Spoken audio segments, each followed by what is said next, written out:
The world is changing. Inspiration is everywhere.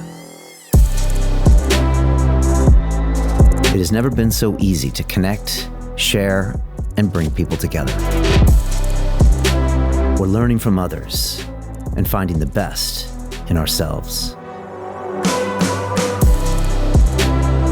Challenging our beliefs. Sharing our vulnerability. Overcoming our fears. Transforming ourselves so we can transform the world. How far can we go? This is London Real. I am Brian Rose. My guest today is...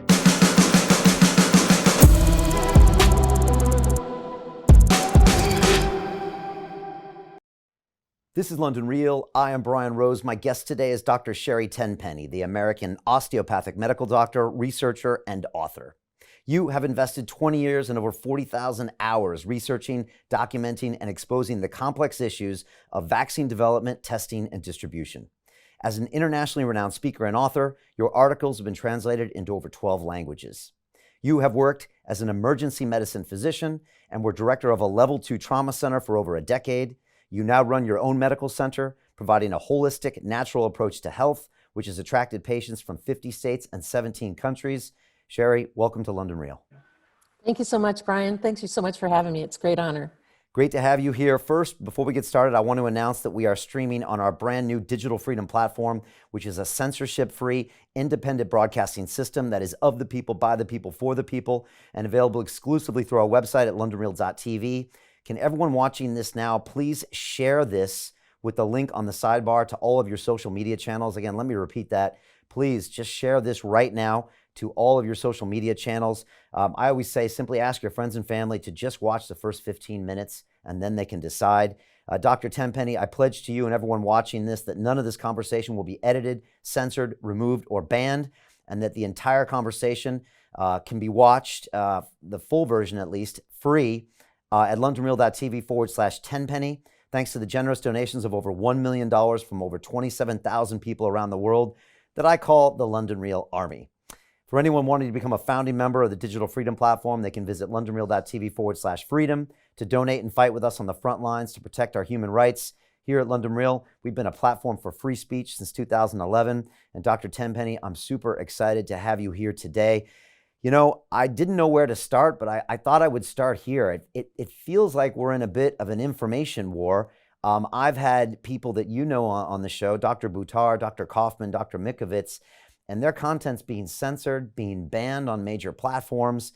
And I'm wondering, why do you think this is happening? Why are people scared to hear those messages? I think it's because we're gaining great ground. You know, like you said, I've been doing this for 20 years and I've always positioned myself as an expert on problems associated with vaccines because that's where I got started. I went to the National Vaccine Information Center meeting in Washington, D.C. in September of 2000 and listened to scientists and researchers and attorneys and parents of vaccine injured kids and came home and said, how did I miss this?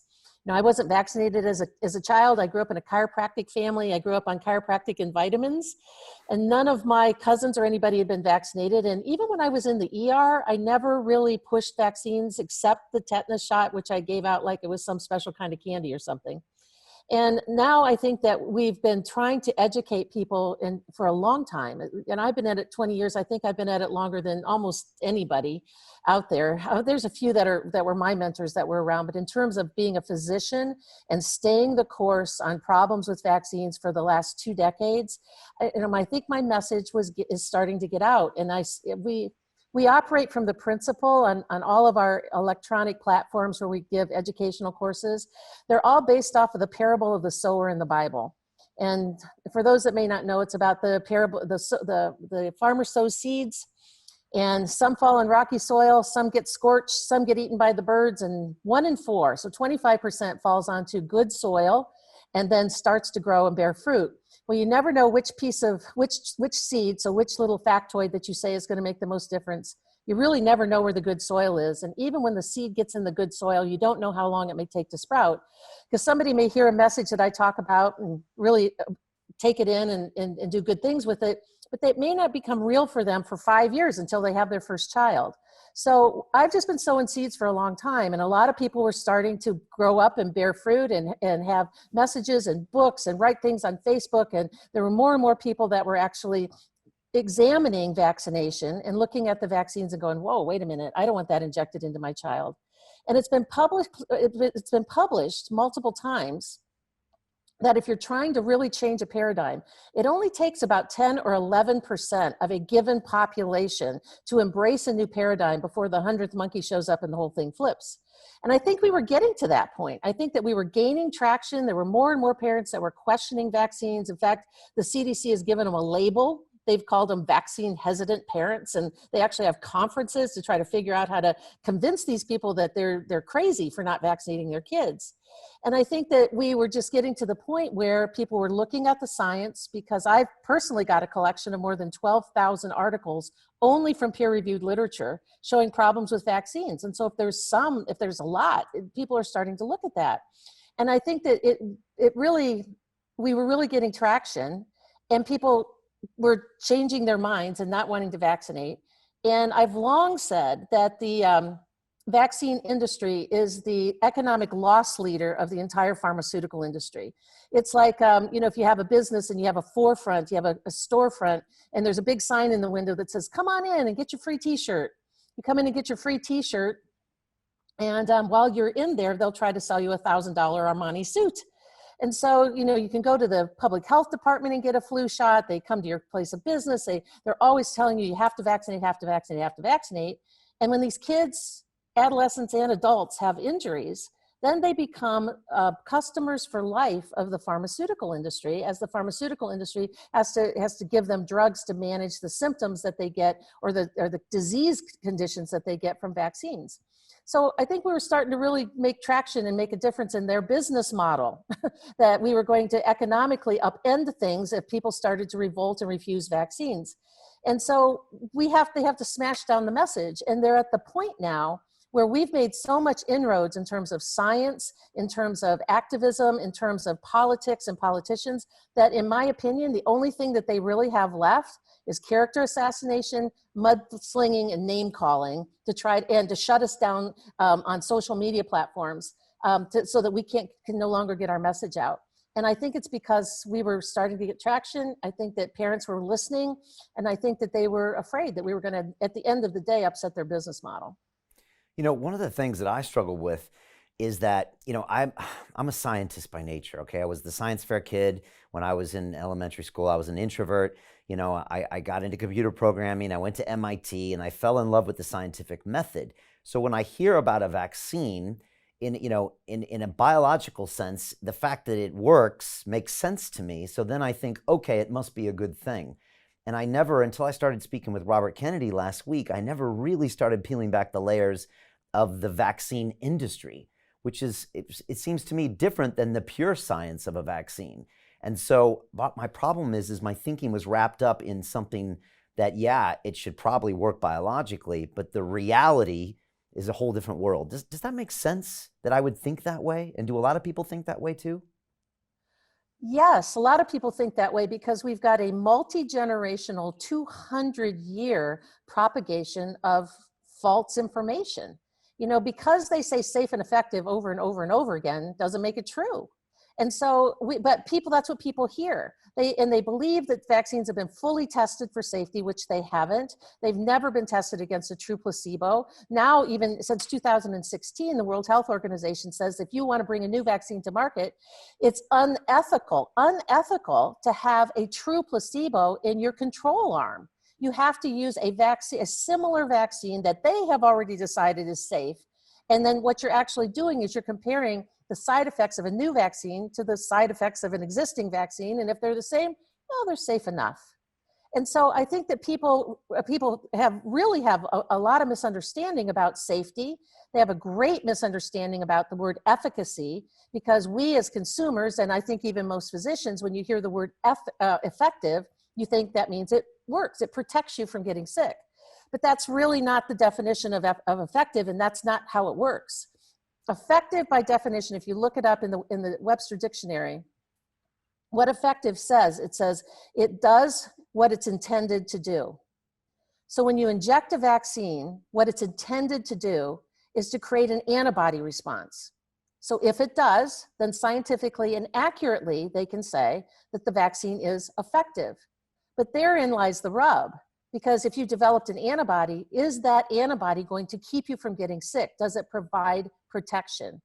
And in my opinion, and the opinion of a lot of other people, it absolutely does not, because you can have very high antibody levels and still contract the infection, even tetanus. I mean, the CDC came out with their most recent study was probably in 2012, that people can have 4 or more tetanus shots, have very high antibody levels, and if you have a dirty wound that happens to have a tetanus spore in there, you can still contract the infection.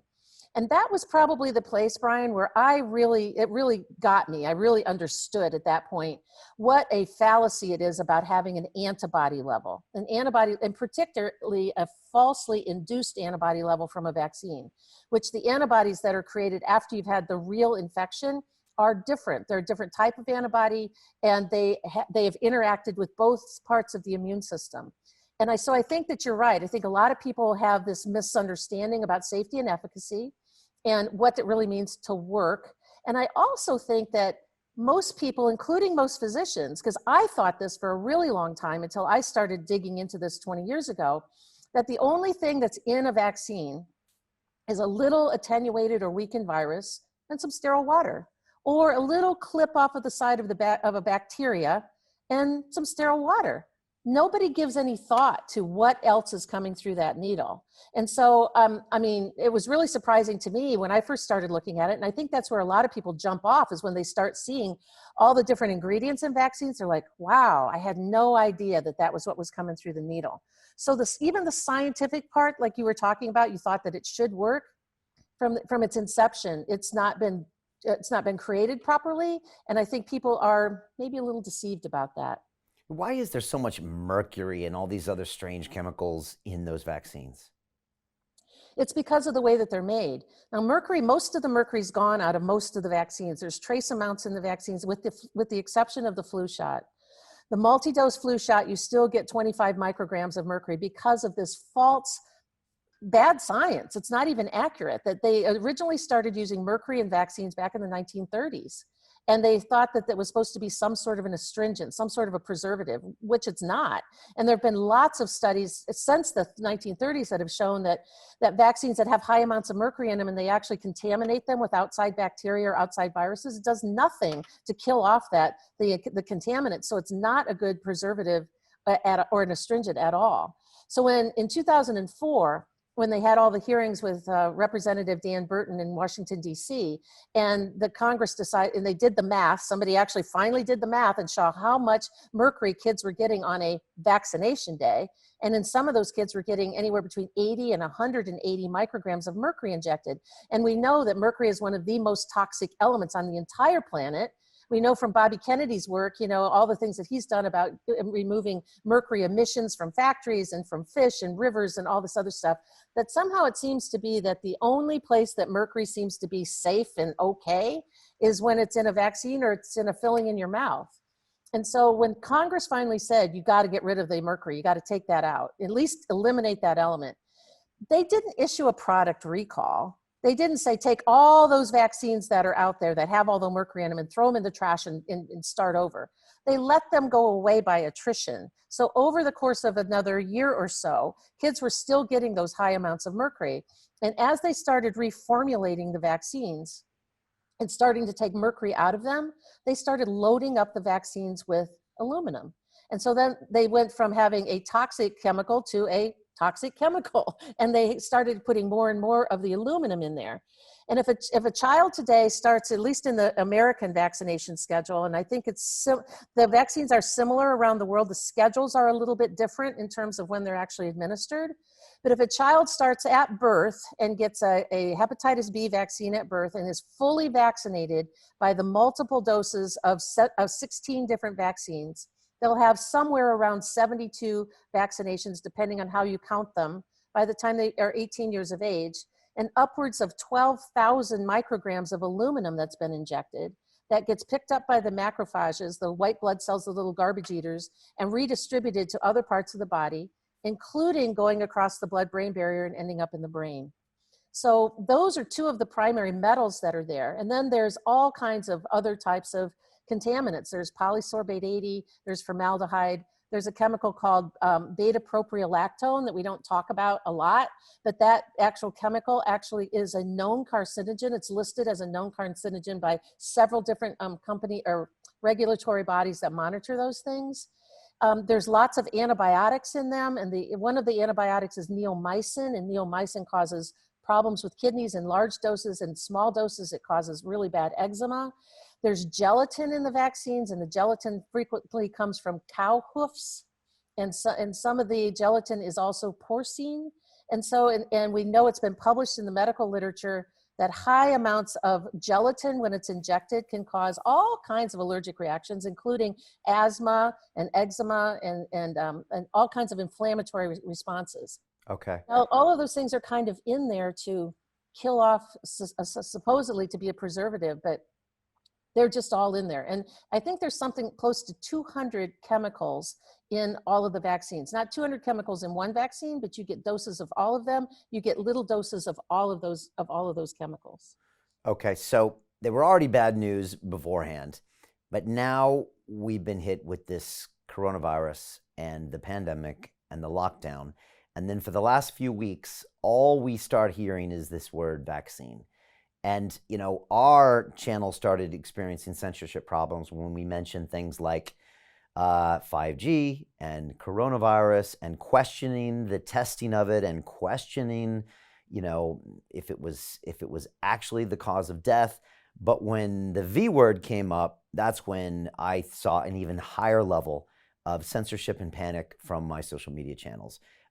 What's going on with the pandemic, and then now corralling everybody to this vaccine solution, because it seems like that's what everyone's saying, from Bill Gates to Fauci to even people in the UK government. That's the only solution to get your rights back, or to travel again, or go to a ball game again, or to go to work again. What do you see happening here? Exactly that. Exactly what you said. That they have defined that there's only two solutions to health. One is a vaccine, and the other is some sort of a treatment, like the hydrochloroquine or the new very expensive medication that they've just approved. And I've listened to a lot of those pressers, and you know, they never talk about health. They never talk about the fact that you can be exposed to a virus or a bacteria and not contract the illness. And why is that? Isn't that where the real science is, Brian? To figure out why, if you've got a classroom full of kids and there's 30 kids in the class, and 2 kids come in with strep throat, or 5 kids get the flu, or they've all got colds or bronchitis and they're all coughing or whatever, why is it that the whole class doesn't get sick? They're all exposed. They all are exposed to that pathogen, and maybe only 2 or 3 of the kids get sick. What the real science is determining, what is it about the immune system of the rest of the kids in the classroom that they have a resistance? What is it that's resilient about their immune system that they don't get it? And it's just like the stats now about this SARS-CoV-2 virus, which is the actual name of the virus, right? Is like, why is it that most people that are exposed to it, somewhere between 80 and 86% of people that are exposed to it, don't get sick, or they get a mild type of illness and they completely recover? I mean, that's where the real science is. But instead, it's the agenda. It's the agenda to vaccinate the world. And Bill Gates has been pushing for this for a long time. They've trial ballooned things like social conditioning in Argentina. And that was a few years ago, when in Argentina, they said you cannot renew a driver's license and you can't get a passport unless you show a completed vaccination record. And I've been talking about this for probably 4 or 5 years, saying that this was coming. This is coming. They're going to be pushing this. And that's when in 2015, when they passed SB 277 in California, which removed parents' rights to refuse. That was in 2015. I said, this is where they're going with this. They're not going to make it mandatory to get the shot, but they're going to make it so unbelievably difficult to live without the shot, Like you can't travel, you can't get a driver's license, you can't go to a ball game, you can't even access your health insurance. I mean, they've been kicking kids out of pediatric practices for years for not vaccinating. Well, they're going to start doing that with adults next. And I've already started to hear it around here. I live in Cleveland, Ohio, and I've started to hear certain places that, if you're not going to have a flu shot, then I'm not going to be able to be your doctor anymore. And so they'll make it so it's so uncomfortable to not get the shot that you'll just roll over and do it. And the vaccine that's coming out now, this experimental vaccine that they're doing they're developing, I just checked this morning, they now have 8 to 10 candidate vaccines that they think are the ones that they're going to put into the clinical trials. When they bring this vaccine to market, it's going to harm people and probably kill a lot of people. It's a fascinating and scary thing right now, because people are being hailed as the front runners in this vaccine. There's a team at Oxford here, not far from where I am now, that put it in some monkeys, I think, and they were thinking as the front runners, and everyone's cheering them on and and heralding them as the ones that are going to solve our problems. But they're potentially going to put something in us that is extremely ineffective and potentially dangerous. And you think with the ultimate agenda to get us to be slaves to the pharmaceutical industry? Why are they doing this? Well, I think there's multiple agendas here. And I just want to make a comment about that particular study that's going on over at Oxford, is that what they're using in the placebo arm is a meningitis vaccine. So they're comparing their new fangled vaccine that they've made from monkey cells to a meningitis vaccine. So where's the placebo safety study in that? Why don't they do placebos? Is it because it's considered unethical because you have to treat those patients with something? But why don't they do it? That's right, because they feel like that, you're going to be subjecting people to medical care and you're going to be subjecting them to injections. And so how could you possibly not give them something that could potentially be a benefit to them? They've been doing that since the polio trials in the 1950s. In fact, there was an arm of some of the polio trials here in the US that they said, well, we've got to give them something. And so what the placebo was a tetanus shot. So, so how do you say that was safe when you aren't testing it against something that's inert? You can't. And so this has been going on for a really long time, really, really long time. And what's coming out now with these new vaccines, these new messenger RNA, these new RNA vaccines that are coming for this virus, they've never been able to do this before, Brian, never. I mean, at the highest level of, when you look at viruses, at the highest level, you can divide them into two categories. There's a DNA virus and an RNA virus, and that's about the genetics of the virus. So if this is a virus, it's about the genetics. It's about what's inside of here. And we have a couple of RNA vaccines already. We have measles as an RNA virus, and polio as an RNA virus. The difference is those viruses are weakened and the entire virus is injected. And so it's a different type of process that happens in your immune system. With this new SARS-CoV-2 virus vaccine that they want to make, they're taking the RNA out of the middle of the virus and they're just injecting that little piece, which is a foreign protein, which then uses our own enzymes called reverse transcriptase to start replicating that over and over again inside of our bodies, that we're supposed to create an antibody to that thing that's inside of our body. And when they've done this, when they've tested this on animals in the past, because coronaviruses have been around for 60 years, 60. There's 32 different types of coronaviruses that they've identified. Some of them are in animals. There's 4 for sure that routinely infect human beings.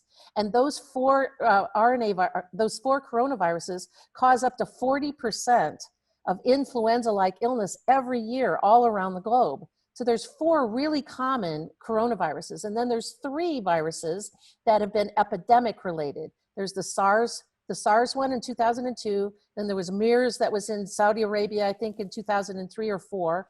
And now this new SARS-CoV-2, because they call it SARS-CoV-2 because it's very similar to the SARS virus from 2002. And so there's 7 viruses altogether that can cause coronaviruses that can cause infection.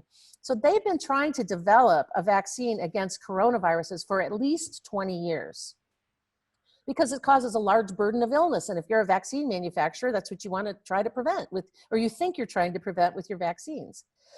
But every time they've done that, and they've done in the animal studies, the animals end up with something called accelerated hyperimmunity.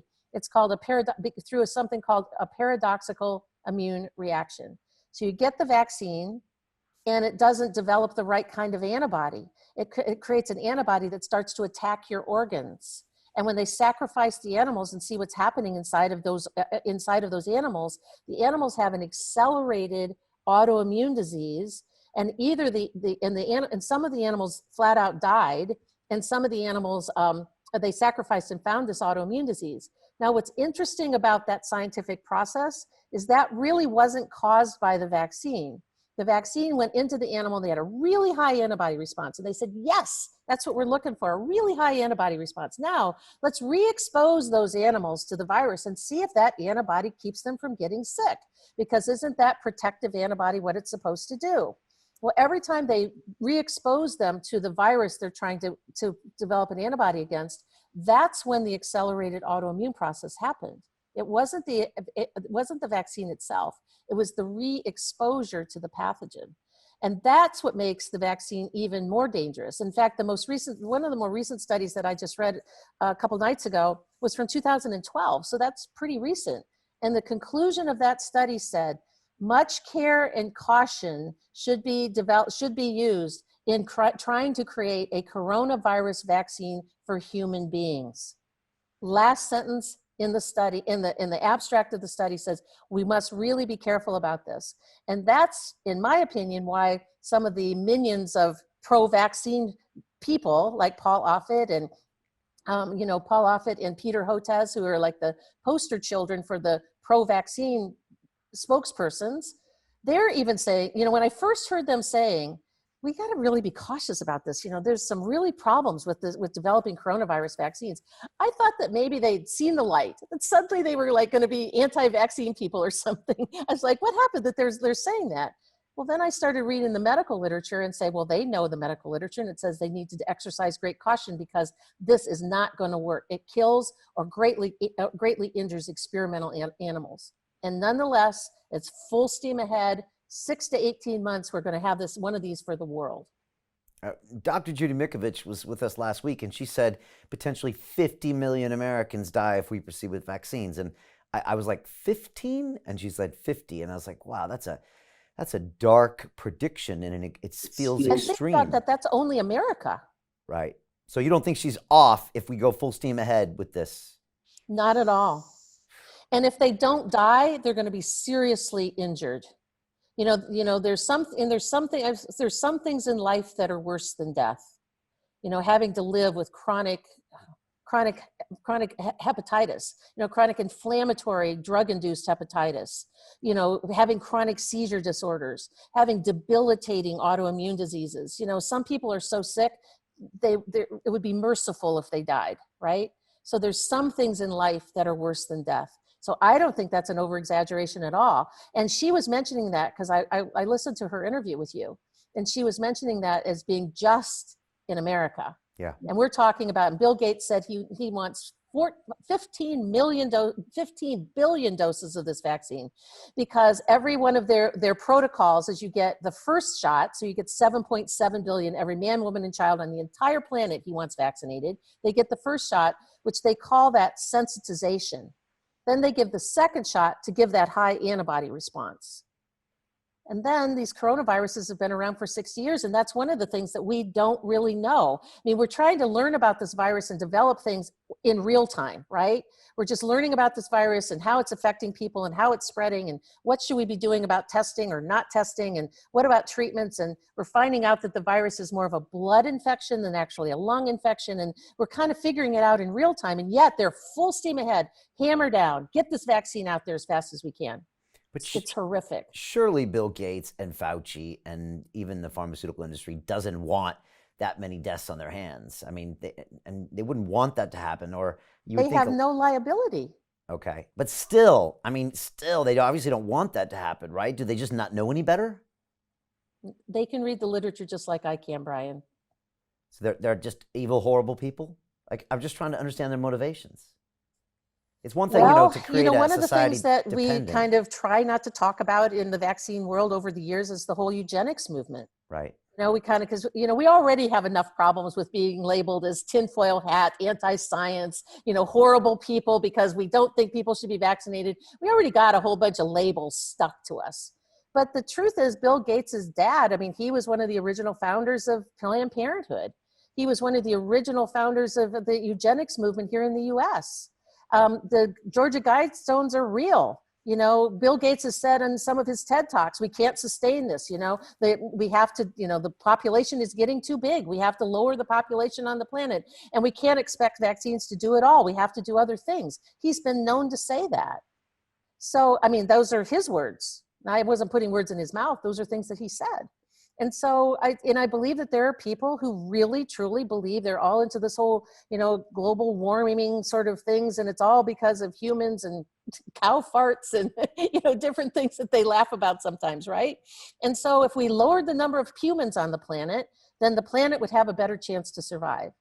So, psychopaths think differently than you and I do, Brian. They just do. Right. Before we go into the vaccines, and I want to talk about the PrEP Act, and I want to talk about, some of the other things you spoke about, like Project BioShield. Just let's finish with the coronavirus. What do you think is happening with that? Why do you think it materialized in Wuhan? Why do you think it spread? What do you make of the diagnosis of, the classification of, the lockdown? What are your thoughts? Well, that's it's pretty well proven now that there isn't just the virus. There's not just one virus out there that's causing all this pathology. Even early on when they started calling this the Wuhan virus, and did it originate in Wuhan? It seems as though it did. Was it something that just happened like in the wet markets like they're talking about, or was it released from a lab? Was it intentionally released? Was it a bioterrorism effect? I don't know, and I don't know that that's really important. The fact is that now when we had this outbreak in South Korea, we had the outbreak in Iran, we had all that pathology in Italy, and then we had New York and California, which seemed to be the hotbeds here. Was that the same virus? Was it, we keep talking about the virus we can make the vaccine for, but they're really different. And they've already mutated. Even a couple of weeks ago, the New York Times had a piece on at least 30 different mutated viruses, because that RNA virus, as soon as it comes, if I get it and I become ill from it, and I pass it on, it's already mutated. It's already changed. And then I read a piece a couple of days ago that they think there may be up to 150 different mutant viruses already out there in circulation. So we have all these viruses that we're chasing it with this vaccine, that by the time the vaccine comes out, the viruses will be somewhere else. They'll be mutated again. So the coronaviruses have been around a really long time. They've been in animals, they've been in humans. And like I said, in any given flu season, coronaviruses cause something called influenza-like illness, which means it's the flu, but not caused by influenza viruses. And they've been around for a really long time. Was it weaponized? Is there proof of that? It seems as though there's coming more and more that there is. That's not really where I tend to spend my focus, though. I tend to look at this, that the biggest concern that I have about this virus is the shutdown of the economy. And I've said that from the very beginning. When all this stuff started happening, I took a kind of a step back and a 30,000 foot view, saying, this is same playbook, different virus. Why are they doing this? We had SARS, we had bird flu in 2005, H5N1. We had H1N1 in 2009, we had swine flu, and now we have this coronavirus thing. Why are they doing this with the economy? This is like, look over there, look to the right, look to the right. It's all about this virus, but the real action and the real problem is look to the left. And what are they trying to do globally to our economy? And I said, if you just take a little while, just take a little step back, give this a couple months, and they start crunching the numbers, we're going to find out that this coronavirus, whether it was weaponized, whether it was released, whether it came from a wet lab, we're going to find out that the death rate of this virus is going to be no worse than an influenza virus. And I was right. In fact, it's even less. They think the global death rate from people now is about 0.1 to 0.2% of people who contract the infection.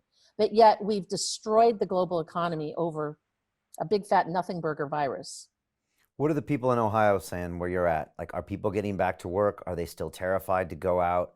Like, both? Okay. A little bit of both. We really came down hard. The people here really came down hard on Governor DeWine and Amy Acton, his public health minion, of saying, because of what they were doing was not based in science. And we're actually opening back up here in Ohio now. In fact, the hairdressers and nail salons are open this week. And next week, and they've started opening up restaurants if you've got like an outside patio, which is kind of funny because we've had a particularly cold spring here. So, and it's raining right now as we speak. And so if you have an outdoor patio, it's okay. But next week inside is going to be better.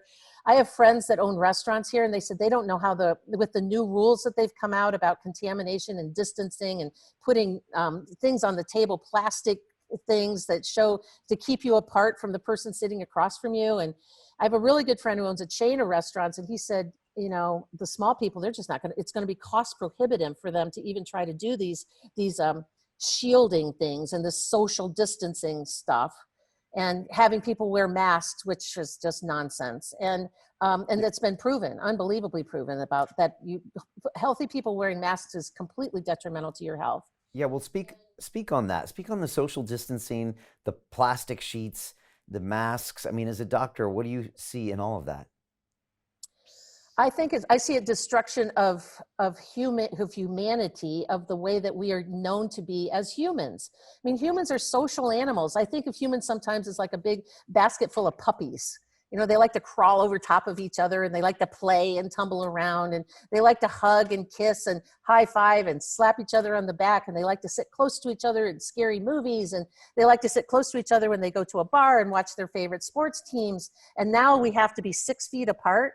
Like, who tested that? Who knows that if you sneeze, it only goes 6 feet and drops right there? Who knows? Nobody knows.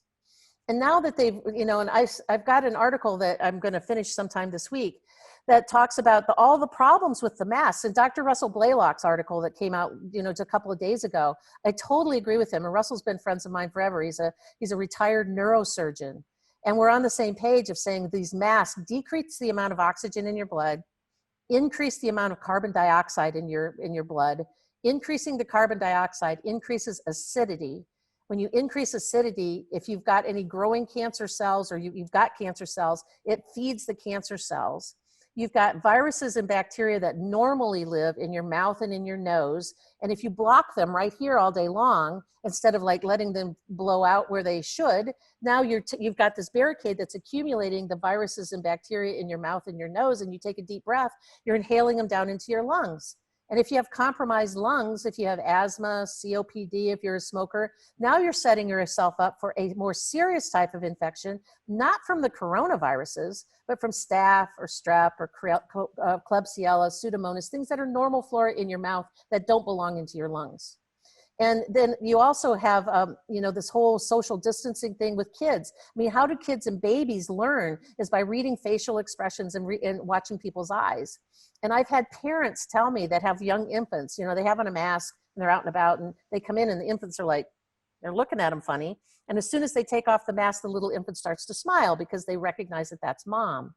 And so I think there's a lot of bad pathology that's going on with these masks. And I think that it's a really, really destructive to who we are as humans. And in fact, when I first started hearing that word social distancing, they didn't just say, you know, stay apart, you know, you should have some distance, you know, and particularly if somebody's sick. And they didn't do that. And I said, you know, that social distancing is going to become part of our language lexicon. That's not going to go away. And I believe that's true. I think that's going to be around for a long time.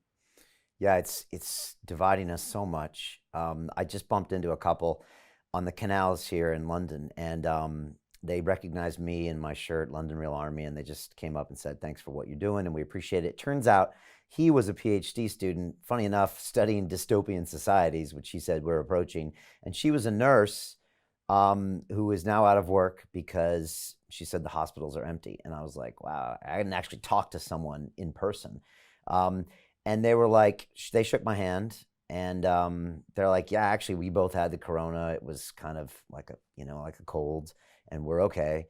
And we noticed that this social distancing and these masks are separating us from congregating and communicating. And he said the pubs are closed. He said, what does that mean? It means we can't hang out and exchange ideas and talk to each other. We have to actually do it through these digital networks that, go figure, now are censored and blocked. So, and now you have a mask with someone on, which means right away, I'm scared of you, you're scared of me, and I can't read your facial expressions, which makes it even worse. And again, as I think Judy said when she was here, who wears masks like bank robbers?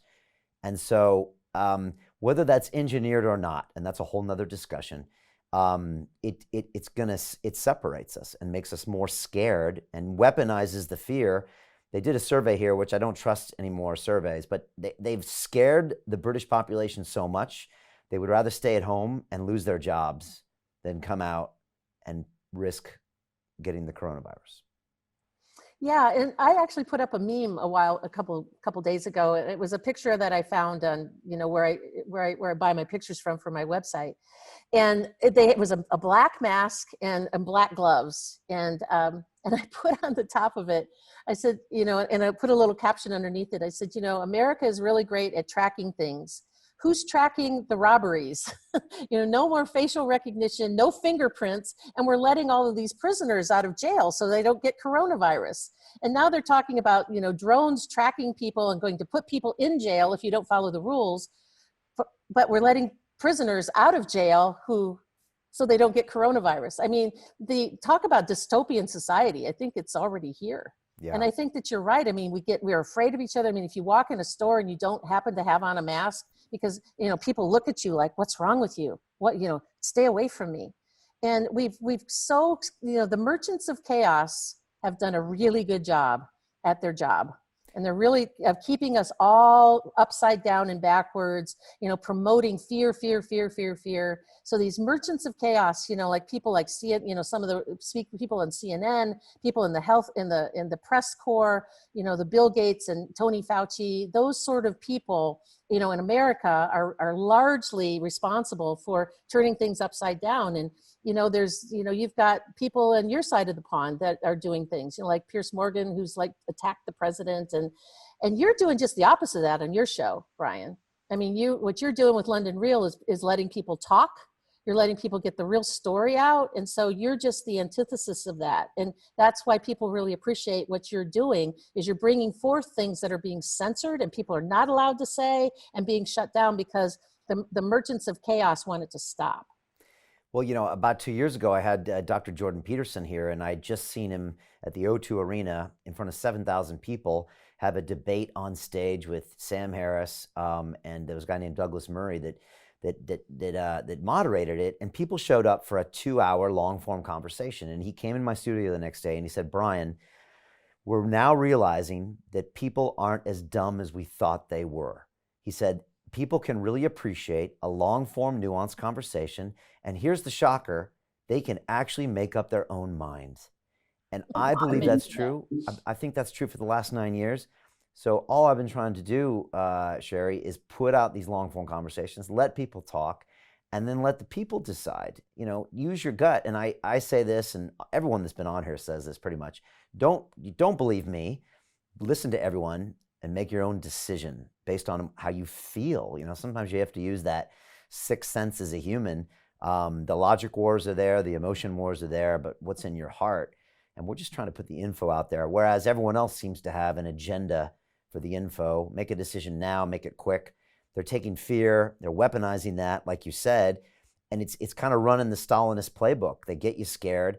Now they've got neighbors ratting on neighbors, which is, again, in the whole fascist playbook, where we see, and it's happening here in the UK, people calling the police up when they see people getting together. I know that's happening in California, where there's even incentives, I think, to rat out neighbors, and it's scary to watch it happen, but it is a playbook we've seen many times before. It is scary. And I think that one of the reasons that, remember when they first started all of this social isolation thing and they were not allowing congregation, they first allowed, it had to be less than 50 people. And then suddenly they went to 10 people. Well, in my opinion, they're doing that not because they're afraid that people are going to get sick in a larger venue, but because if you have large numbers of people that are able to get together, they can plan and organize a revolt. And to say they can revolt against this. I mean, people that know history and know Stalin and know Hitler and know what they did in terms of taking away rights. If you can only have 10 people together, you can't build a very powerful momentum with that. To continue watching the rest of the episode for free, visit our website londonreal.tv or click the link in the description below.